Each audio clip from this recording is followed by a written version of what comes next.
दोस्तों, किसी के भी मन की बातें जानने के लिए तीन तरीके होते हैं, लेकिन इन तीनों तरीकों को समझना अति आवश्यक है। यदि आप इन तीनों तरीकों को समझ लेते हैं, तो आप किसी के भी मन की बातें बड़ी ही आसानी से जान सकते हैं। समझ सकते हैं तो चलिए इसे एक बुद्ध कहानी के माध्यम से समझते हैं कि किस तरह से आप दूसरों की मन की बातें जान सकते हैं, समझ सकते हैं। बहुत समय पहले की बात है। एक छोटा सा गांव था। उस गांव में दो भाई रहा करते थे। बड़ा भाई अंधा था, जिसके कारण वह हमेशा घर पर ही बैठा रहता था, और छोटा भाई खेती किया करता था। लेकिन खेतों में अधिक जानवर आने से पूरी फसलें नष्ट हो जाती थीं, जिस कारण छोटा भाई बहुत परेशान हो चुका था। तभी उसे एक तरकीब सूझी। एक दिन उसने सोचा, खेतों में से इन जानवरों को भगाने के लिए क्यों ना मैं अपने बड़े भाई की मदद लूं।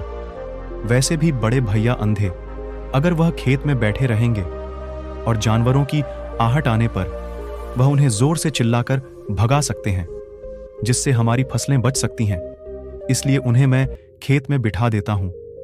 यह सब सोच विचार करने के बाद उसने अपने खेत में ही एक छोटी सी झोपड़ी तैयार की और अपने अंधे भाई को उस खेत में बैठा दिया और उनसे कहा, भैया, यदि कोई जानवर की आहट आपको सुनाई दे तो आप जोर जोर से चिल्लाना। यह सुनकर वह जानवर यहां से भाग जाएंगे और हमारी फसलें नष्ट होने से बच जाएंगी। बड़ा भाई अपने छोटे भाई की बात मान लेता है और वह उस दिन से खेत में ही रहना शुरू कर देता है। जब भी किसी जानवर की आहट उसे सुनाई देती तो वह तुरंत झोर झोर से चिल्लाना शुरू कर देता, जिससे वह जानवर उसके खेतों से भाग जाते। ऐसा करते करते कई दिन बीत चुके थे। तभी एक दिन उसके खेत में एक हिरण भागता हुआ था और वह खेत के बांध को तोड़कर वहां से भाग गया। लेकिन उसी हिरण का पीछा करते हैं एक राजा भी उस खेत में आ पहुंचा। तभी राजा की नजर उस अंधे भाई पर पड़ती है। राजा उस व्यक्ति से कहता है, देखो, मैं यहां पर एक जानवर का पीछा करते हुए आया हूं। क्या तुमने उस जानवर को यहां पर देखा है? इस पर वह व्यक्ति कहता है राजन, मैं तो अंधा हूं, मैं भला किसी जानवर को कैसे देख सकता हूं।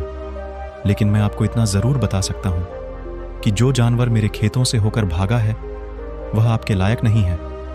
आप उसके पीछे अपना समय यूं ही व्यस्त कर रहे हैं। राजा उस अंधे व्यक्ति की बात सुनकर बड़ा अचरज में पड़ गया। वह यह सोचने लगा कि आखिर यह तो अंधा है, फिर इसे कैसे पता कि जिसे हिरण को मैं तलाश रहा हूं वह हिरण मेरे लायक है ही नहीं। यह अंधा व्यक्ति मुझे कैसे बता सकता है? तभी राजा उस अंधे व्यक्ति से कहता है, कहीं तुम मुझसे झूठ तो नहीं कह रहे हैं? एक तरफ तुम यह कहते हो कि तुम अंधे हो और दूसरी तरफ तुम यह भी कह रहे हो कि जो जानवर यहां से भागा है वह मेरे लायक नहीं है। इस पर वह अंधा व्यक्ति कहता है, हे राजन, जिसे आप एक हिरण समझ रहे हैं, असल में वह एक हिरण नहीं है बल्कि एक हिरणी है, और वह भी गर्भवती है। और जहां तक मुझे ज्ञान है, मैंने कभी किसी राजा को किसी गर्भवती हिरणी का शिकार करते हुए नहीं सुना है, और इसी कारण मैं आपसे यह कह रहा हूं कि वह आपके लायक नहीं है। आप उसके पीछे अपना समय व्यर्थ ना करें। यह सुनकर राजा और भी अचरज में पड़ गया। वो यह सोचने लगा कि आखिर यह अंधा आदमी यह कैसे जान सकता है कि वह हिरणी है और गर्भवती है। राजा कुछ देर सोच विचार करने के बाद अपने सेनापति से कहता है, सेनापति जी, मुझे वह जानवर जिंदा चाहिए, क्योंकि मुझे यह पता करना है क्या वह हिरनी है और क्या वह गर्भवती है, क्योंकि यह अंधा आदमी बहुत विश्वास के साथ कह रहा है और मुझे इस बात की पुष्टि करनी है। यदि वह हिरनी हुई और गर्भवती हुई तो वह हमारे शिकार के लायक नहीं है, क्योंकि हम तो एक हिरण का पीछा कर रहे थे। इसलिए जाओ और पता करो कि क्या वह है। सेनापति राजा से आज्ञा लेकर आगे की ओर बढ़ चलता है, और कुछ देर बाद जब वह वापस लौट कर आता है तो वह राजा को कहता है, हे राजन, इस अंधे आदमी ने जो भी बातें कही हैं वह बिल्कुल सही है। वह एक हिरण ही है और वह गर्भवती भी है। यह सुनकर राजा आश्चर्यचकित रह गया। उसे समझ नहीं आ रहा था कि आखिर अंधा आदमी कैसे पता कर सकता है कि वह जानवर एक हिरणी है, और तो और वह गर्भवती है। भला एक अंधा आदमी यह कैसे देख सकता है? यह कैसे जान सकता है? आखिर इससे यह कैसे पता चला? ऐसे कई सारे प्रश्न अब राजा के मन में उमड़ने लगे। अब राजा ने यह ठान लिया था कि मुझे इस बात की तह तक पहुंचना ही है कि आखिर यह अंधा आदमी कैसे जानता है कि वह जानवर एक हिरनी है। यह सोचकर राजा उस अंधे आदमी के पास जाता है और उस अंधे आदमी से कहता है, देखो, मैं यह तो नहीं जानता कि तुम सचमुच अंधे हो या नहीं, लेकिन मैं तुमसे एक बात जानने आया हूं। क्या तुम मेरे प्रश्न का सही सही जवाब दोगे इस पर? अंधा व्यक्ति कहता है, हे राजन, आप जो कुछ पूछना चाहते हैं मुझसे पूछ सकते हैं, मैं आपको बिल्कुल सच सच जवाब दूंगा। इस पर राजा कहता है, देखो, एक तो तुम कहते हो कि तुम अंधे हो और दूसरी तरफ तुमने यह बता दिया कि जिस जानवर का पीछा मैं कर रहा हूं वह एक हिरनी है, और तो और वह गर्भवती भी है। आखिर तुम्हें यह कैसे पता चला? तुम्हारे खेत में और भी तो जानवर आते होंगे, और भी तो जानवर यहां से गुजरते होंगे, फिर तुमने यह कैसे अंदाजा लगाया? तभी वह अंधा व्यक्ति राजा से कहता है, राजन, आप जिस हिरनी का पीछा कर रहे थे वही हिरनी जब मेरे खेत में आई, उसकी रफ्तार और उसके भागने की आहट से मुझे यह एहसास हो चुका था कि यह एक हिरनी है, और मेरे खेत की जो बांध है वह बहुत छोटी है, उसकी ऊंचाई ज्यादा नहीं है। यदि कोई हिरण होता तो उस बांध को बड़ी आसानी से लांघ जाता, लेकिन वह हिरण इस बांध को तोड़कर भागी है, और यदि वह इस बांध को छलांग लगाकर पार करने का प्रयास करती तो इससे उसके बच्चे को खतरा होता। और इसी बात से मैंने यह पता लगा लिया कि वह गर्भवती है। इस कारण वह ज्यादा ऊंची छलांग लगाकर मेरे खेत की बांध को तोड़ते हुए भाग गए। इस पर राजा के मन में एक और प्रश्न उठा। राजा ने कहा, किंतु तुम्हें कैसे पता चला कि वह एक हिरनी ही है? और भी तो कोई जानवर यहां पर आ सकते हैं। इस पर वह अंधा व्यक्ति कहता है, हे राजन, मैं पूरा दिन सुबह शाम यहीं पर बैठा रहता हूं और मेरी सुनने की शक्ति बहुत तेज है। मैं ये बाप जाता हूं कि कौन सा जानवर मेरे खेत में आया है, और उसी के आधार पर मैं झोड़ झोड़ से चिल्लाता हूं ताकि वह मेरे खेत से भाग जाए और वह मेरे खेत की फसलों को नष्ट न कर पाए। राजा उस अंधे आदमी का यह जवाब सुनकर पूरी तरह से संतुष्ट हो चुका था। वह मन ही मन यह सोच रहा था कि आदमी भले ही अंधा हो, लेकिन यह तो बड़ा ज्ञानी मालूम पड़ता है। इस आदमी से कुछ न कुछ तो काम निकलवाना ही चाहिए। यह विचार लिए हुए राजा वहां से वापस अपने महल की ओर लौट जाता है। राजमहल पहुंचते ही राजा उस अंधे व्यक्ति से कहता है, आप तो बड़े ज्ञानी व्यक्ति हैं, आपको किसी भी बात का पता बड़ी आसानी से चल जाता है। आज मैंने आपको यहां पर इसलिए बुलाया है क्योंकि मैं आपसे यह जानना चाहता हूं कि मेरी पत्नी पतिव्रता है या नहीं। इस पर वह अंधा व्यक्ति कहता है, हे राजन, यह कैसा प्रश्न हुआ? इस पर राजा कहता है, मैंने आपसे बिल्कुल उचित प्रश्न किया है, मुझे इस प्रश्न का उत्तर दीजिए। इस पर वह अंधा व्यक्ति कहता है राजन, ये सारी बातें जाने दीजिए। आपकी शादी को इतने साल बीत चुके हैं और अब आप यह बात क्यों जानना चाहते हैं? आपके मन में ऐसे प्रश्न क्यों उठ रहे हैं? इस पर राजा जिद करते हुए कहता है, देखिए, आपको मुझे इस प्रश्न का उत्तर तो देना ही होगा। यदि आप मुझे इस प्रश्न का उत्तर नहीं देंगे तो मैं आपको मृत्यु दंड दे दूं।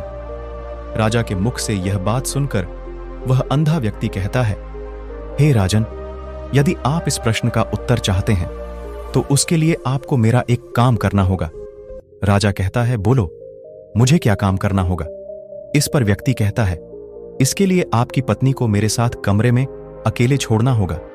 उस अंधे व्यक्ति की यह बात सुनकर राजा पहले तो क्रोधित हो जाता है, लेकिन फिर कुछ सोच विचार करने के बाद वह उस व्यक्ति की बात मान लेता है और अपने सेनापति को आदेश देता है, सेनापति जी, इस व्यक्ति को और मेरी पत्नी को एक कमरे में कुछ देर के लिए अकेला छोड़ दें।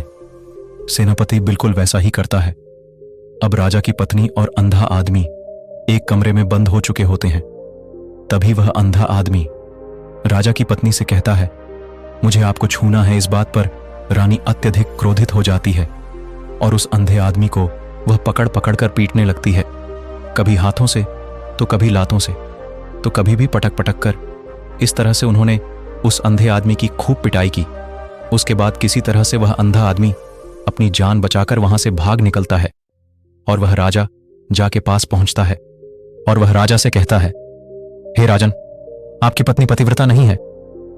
यह बात सुनकर राजा अत्यधिक क्रोधित हो उठता है और राजा अपनी तलवार निकालकर सीधा अपनी पत्नी की ओर जाता है और क्रोधित होकर वह अपनी रानी से कहता है, रानी जी, आज मैं जो भी सवाल आपसे करने वाला हो उसका मुझे सच सच जवाब दीजिएगा, और यदि आपने एक शब्द भी झूठ कहा तो मैं आपका अभी के अभी सर धड़ से अलग कर दूंगा।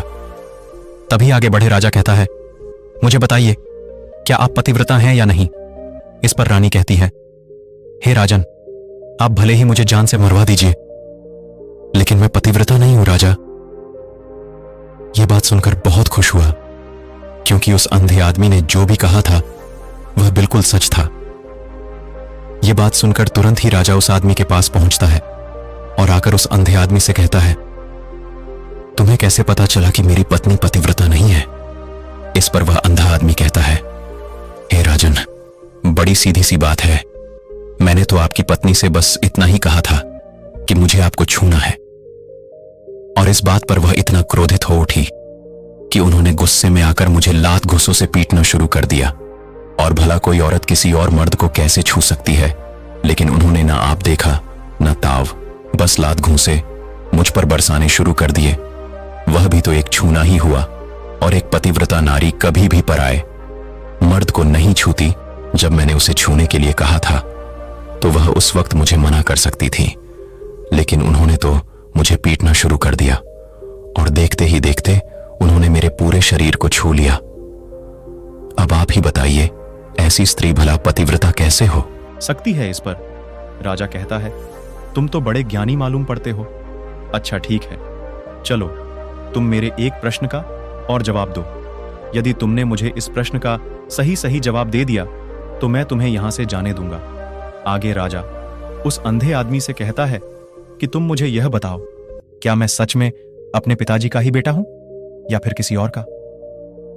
इस पर वह अंधा भी कहता है, हे राजन, इस बात से आपका क्या लेना देना?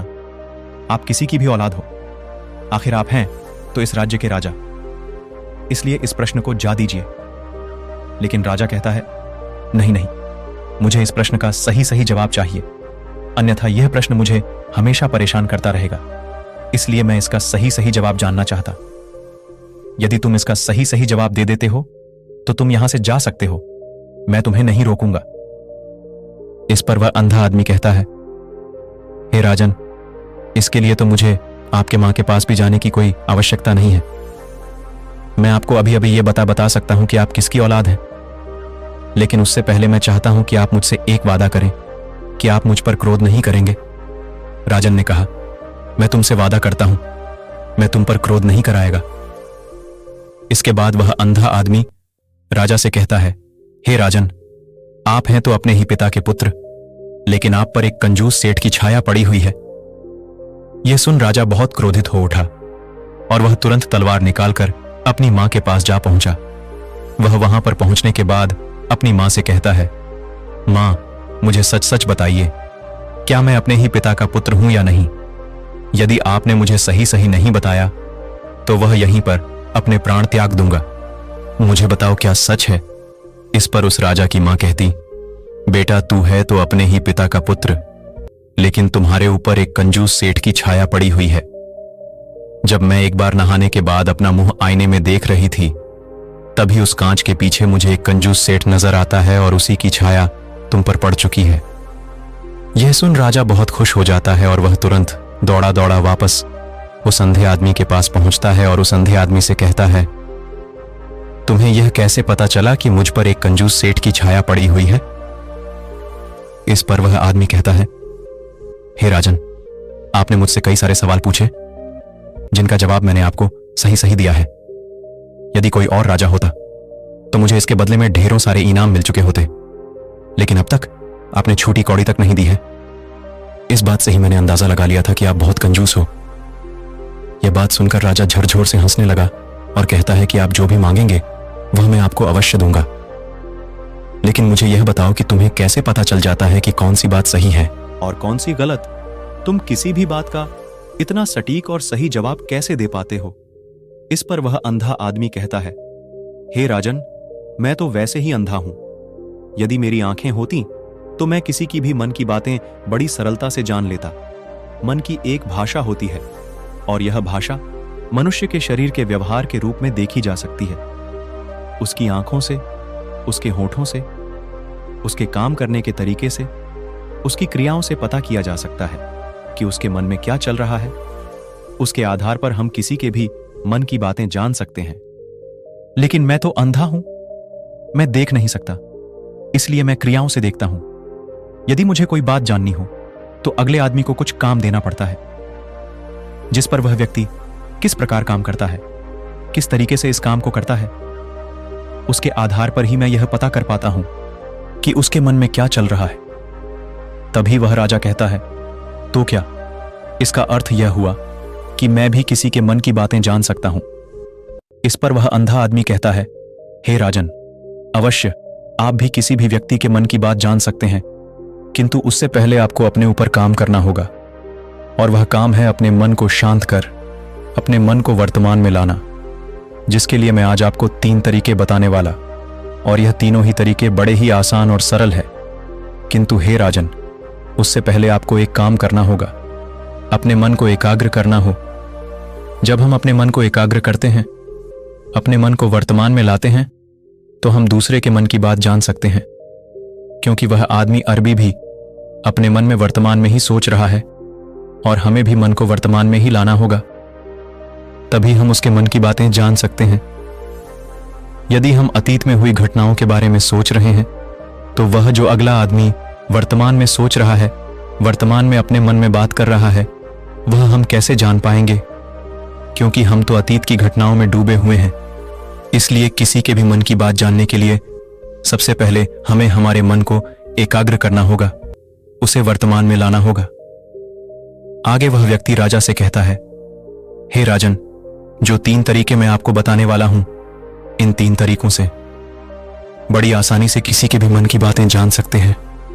उसके बाद वह अंधा आदमी राजा से कहता है, हे राजन, जो सबसे पहला तरीका है वह है आंखों पर ध्यान देना। किसी व्यक्ति से बात करते वक्त उसकी आंखों में देखना, उसकी आंखों पर ध्यान देना, जो सबसे ज्यादा जरूरी है, क्योंकि आंखें बोलती नहीं पर बहुत कुछ कह जाती है। यदि हम किसी व्यक्ति की आंखों के इशारों को समझना सीख जाए, हम यह जान पाएंगे कि व्यक्ति के दिमाग में क्या चल रहा है, वह क्या सोच रहा और अभी वह क्या करने वाला। मेरे पास आंखें नहीं, लेकिन मैंने अपने गुरु से यह विद्या सीखी है, क्योंकि बहुत सालों पहले मेरे पास आंखें थीं और मैं उस वक्त लोगों के मन की बातें केवल उनकी आंखों से ही जान लेता था। इसलिए यदि आप भी दूसरों की मन की बातें जानना चाहते हैं, तो आपको भी उनकी आंखों पर गौर करना चाहिए, जैसे कि उनका आकार कैसा है, वह कब, कहां और किधर देख रहे हैं। यदि उसकी आंखें यहां वहां घूम रही हैं, जब आप उससे बातें कर रहे हैं, तो वहां वह इधर उधर मोड़ रहा है, कभी ऊपर तो कभी नीचे, या कभी आसपास, या फिर उसकी आंखें खुश नजर आ रही हैं, या फिर आंखें निराश नजर आ रही हैं। जैसे कि चोर होता है, उसकी आंखों में जब हम देखते हैं तो हमें यह पता चलता है कि अगले आदमी ने कोई गलती की है। ठीक उसी प्रकार जब हम किसी चालक व्यक्ति की आंखों में देखते हैं, तो आपको पता चलेगा कि उसकी आन रखो में एक भाषा होती है, एक बहुत ही सीधा और आसान तरीका होता है। यदि आपको यह पता लगाना है कि सामने वाला व्यक्ति आपसे झूठ कह रहा है या फिर सही, तो आपको उसकी आंखों पर ध्यान देना अति आवश्यक है। यदि आपसे बात करते वक्त वह व्यक्ति अपनी आंखें यहां वहां घुमा रहा है, ऊपर नीचे इधर उधर दाएं बाएं हर जगह देख रहा है, तो इसका अर्थ यह हुआ कि वह उस बात से निकलने का कोई रास्ता ढूंढ रहा है और कोई झूठ बना रहा है। यदि सामने वाला व्यक्ति आपसे कुछ झूठ कहने का प्रयास कर रहा है, तो वह आपसे नजर नहीं मिलाएगा, वह यहां वहां देखेगा, ऊपर नीचे देखेगा, लेकिन वह आपकी आंखों में आंखें डालकर कभी नहीं देख पाएगा, क्योंकि उसे डर है कि यदि उसने आपकी आंखों में आंखें डालकर देखी तो उसका झूठ पकड़ा जाएगा और लोगों को सच्चाई का पता चल जाएगा। और इसी प्रकार कुछ और भी भाषाएं होती हैं। जब आपकी किसी की आंखों में आंखें डालकर यह देखना शुरू कर देंगे कि उसके हाव भाव क्या है, ठीक उसी प्रकार चेहरे के हाव भाव होते हैं, जिससे हम मन की बातें बड़ी आसानी से समझ सकते हैं, और इन्हें भी समझना बहुत जरूरी है। कभी कभी कोई व्यक्ति अपने चेहरे से, जैसे आंख, होठ और बहुत से कुछ अलग अलग व्यवहार करता है। यदि आप किसी व्यक्ति के चेहरे में गौर करेंगे, तो आप आसानी से समझ पाएंगे कि वह व्यक्ति निराश है। जब व्यक्ति बहुत उदास है, या फिर वह बहुत खुश है, या फिर उसे कोई बहुत बड़ा दुख है, वह अपने अंदर क्या महसूस कर रहा है, यह सारी बातें हम उसके चेहरे के हाव भाव से पता कर सकते हैं। फिर चाहे इंसान जुबान से कुछ बोले या ना बोले, लेकिन आप उसके चेहरे से सब कुछ पता कर सकते हैं। आगे व्यक्ति राजा से तीसरा तरीका बताते हुए कहता है, हे राजन, इसी प्रकार तीसरी भाषा भी है, अर्थात तीसरा तरीका भी है, और वह है हाथों के इशारे और शरीर का व्यवहार। मन की बात समझने के लिए हमें हाथ के इशारे और शरीर के व्यवहार को समझना बहुत आवश्यक है। कोई व्यक्ति जब बात करता है तो आपने देखा होगा कि वह अपने हाथों को हिलाता रहता है, अपने हाथों से इशारा करता रहता है। बातों के साथ साथ अपना शरीर का जो व्यवहार है, अर्थात बॉडी लैंग्वेज, उसका भी पूरा उपयोग करता है, जिससे हमें यह पता चल पाता है कि वह व्यक्ति हमारी बातों पर कितना ध्यान दे रहा है और उसके मन में क्या चल रहा है। शरीर के व्यवहार को देखने के लिए उसके हाथ मटका, शरीर मटका और चेहरे पर बार बार हाथ, लाल हाथों का एक दूसरे से मसल, ऐसी बहुत सी क्रियाएं होती हैं। उस पर हमें ध्यान देना अति आवश्यक कि बात को समझने के लिए हमें शरीर के व्यवहार को भी समझना पड़ता है। यदि हम इन तीन तरीकों को सही तरीके से ध्यान देकर इन तीन तरीकों को अच्छे से समझ लेते हैं तो हम बहुत जल्दी किसी भी व्यक्ति के मन की बातें बड़ी सरलता और सहजता से जान सकते हैं। इसलिए यदि आपको किसी के मन की बातें जानी हैं तो आपको उसकी आंखों पर, उसके चेहरे पर, उसके शरीर के हाव भाव को और उसके हाथों को ध्यानपूर्वक देखना और समझना होगा, जिससे आप यह समझ पाएंगे यह आखिरकार उसके मन में क्या चल रहा है और वह क्या सोच रहा है। लेकिन उनसे पहले आपको अपने मन को एकाग्र करना होगा, शांत करना होगा और अपने मन को वर्तमान में लाना होगा। तभी आप उस व्यक्ति की इन सभी क्रियाओं पर ध्यान दे पाएंगे, उन्हें समझ पाएंगे। अन्यथा आप यदि अतीत की घटनाओं में व्यस्त हैं, भविष्य की योजनाओं में व्यस्त हैं, तो आप उस व्यक्ति के हाव भाव पर कभी ध्यान ही नहीं पाएंगे और ना ही आप कभी यह समझ पाएंगे कि आखिर उस व्यक्ति के मन में क्या चल रहा है, वह क्या सोच रहा है। आपने देखा होगा कि ऐसे कई बड़े संत महात्मा हैं जो बड़ी ही शांति से आपको देखते हैं और आपको देखकर ही यह बता देते हैं कि आपके मन में क्या चल रहा है, आप उनसे क्या जानने आए हैं। और इसका सबसे बड़ा प्रमुख कारण यही है कि वह आपको पढ़ सकते हैं, आपको समझ सकते हैं, आपकी मन की बातें जान सकते हैं, क्योंकि उनका मन एकाग्र है, शांत है। और यही कारण है कि वह आपके मन की बातें बड़ी सरलता से समझ जाते हैं। तो दोस्तों, उम्मीद करता हूं आपको इस कहानी से एक अच्छी सीख मिली होगी। यह कहानी आपको कैसी लगी हमें कमेंट बॉक्स में कमेंट करके जरूर बताएं और इस कहानी को अपने दोस्तों के साथ जरूर शेयर करें ताकि उन्हें भी इस कहानी से कुछ सीखने को मिल सके। धन्यवाद।